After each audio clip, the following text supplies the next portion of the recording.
Ciao a tutti e bentornati, oggi siamo qui per parlare dei migliori settaggi video per far rendere al meglio il nostro S23 Ultra. Ma aspetta, anche se non sei possessore di S23 Ultra potrai guardare questo video fino alla fine per sistemare i tuoi settaggi, perché questi generi di settaggi andranno bene per qualsiasi genere di smartphone. Mentre parlerò delle impostazioni grafiche da sistemare sul nostro S23 Ultra o comunque qualsiasi altro smartphone, vi passeranno delle clip video dove sono andato a registrare per mostrare anche quando sono andato a cambiare determinati settaggi in diretta e per farvi vedere anche il risultato finale. Ma naturalmente vi consiglio di ascoltare bene e non solo di guardare il video quando vengono mostrate le clip. Vi dico subito che grazie a questo genere di video riuscirete nel giro di una mezz'oretta a padroneggiare molto meglio il vostro smartphone per farlo rendere al meglio nella parte video. Prima di iniziare a parlare della qualità immagine, cioè 4K a 60 fps, 30 fps, 24 fps, soffermiamoci come utilizzare al meglio la modalità Pro del nostro S23 Ultra. Visto che parliamo di uno smartphone e non di una videocamera professionale tipo la Red,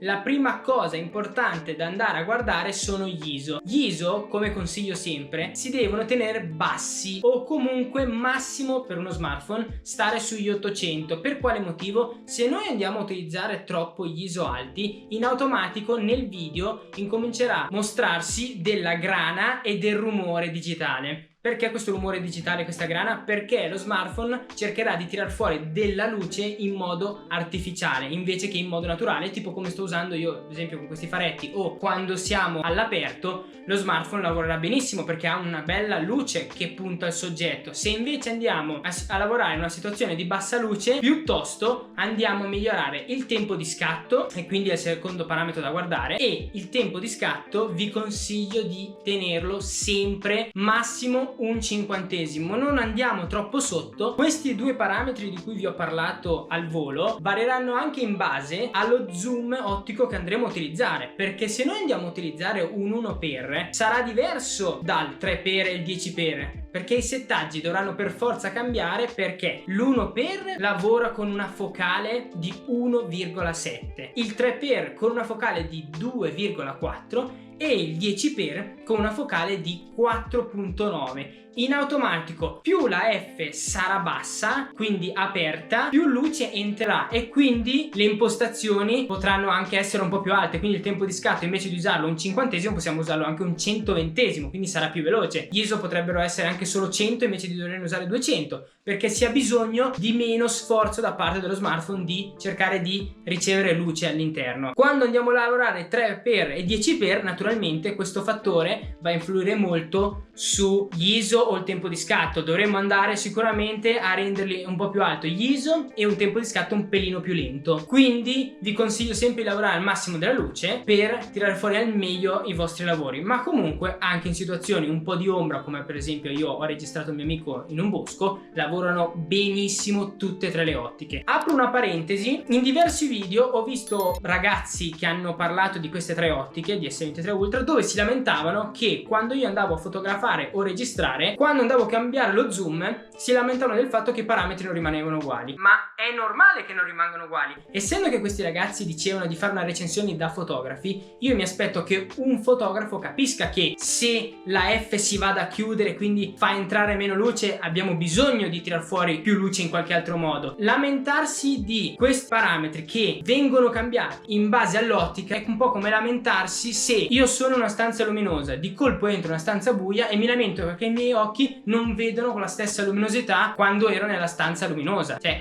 alla fine la lente è uguale al nostro occhio, quindi quelli che si andavano a lamentare di questa cosa non sono veri fotografi, perché ci sono le lenti basi, per esempio il 18-55, che quando andiamo a partire da un 18 e arriviamo a un 55 la F cambia da 3.5 fino ad arrivare tipo a 6, quindi quando andiamo a usare il 55 avremo bisogno di più luce e dovremo cambiare i parametri. Stessa cosa allo smartphone, parliamo sempre dello smartphone, e se avessero avuto tutte le tre ottiche a 1.7 sarebbe stato davvero una cosa allucinante, parlando sempre di uno smartphone. Non per niente gli obiettivi luminosissimi a 1.8 sono sempre quelli più costosi. Chiudiamo questa piccola parentesi che mi andava a dire. Ora parliamo della qualità video, quindi 4K. Sicuramente vi consiglio sempre di registrare in 4K, ma gli FPS da utilizzare quali saranno quelli giusti? 60, 30 o 24? Prima che vi rispondo scrivetemelo nei commenti. La risposta esatta da utilizzare utilizzare sempre sono 30 fps. Per quale motivo dobbiamo usare sempre i 30 fps? Perché utilizzando i 30 fps lo smartphone lavorerà meglio anche sul fattore ISO. Ve lo mostro subito andando a registrare lo schermo di questo smartphone e vi farò vedere che quando faccio il cambio dai 60 ai 30 fps in automatico gli ISO andranno ad abbassarsi a 30 fps. Spero che si sia visto che nel cambio dai 60 ai 30 fps gli ISO da 120-160 che erano in 60 fps spostando a 30 fps sono passati a 80 ISO, quindi direttamente la metà. Quindi vi consiglio sempre di stare con i 30 fps a registrare. Non per niente i film, la maggior parte, vengono registrati bene in 24 fps. I 60 fps li consiglio soltanto nelle situazioni in cui vogliamo andare... non ci credo. I 60 fps li consiglio nella maggior parte delle volte per registrare quando dobbiamo andare poi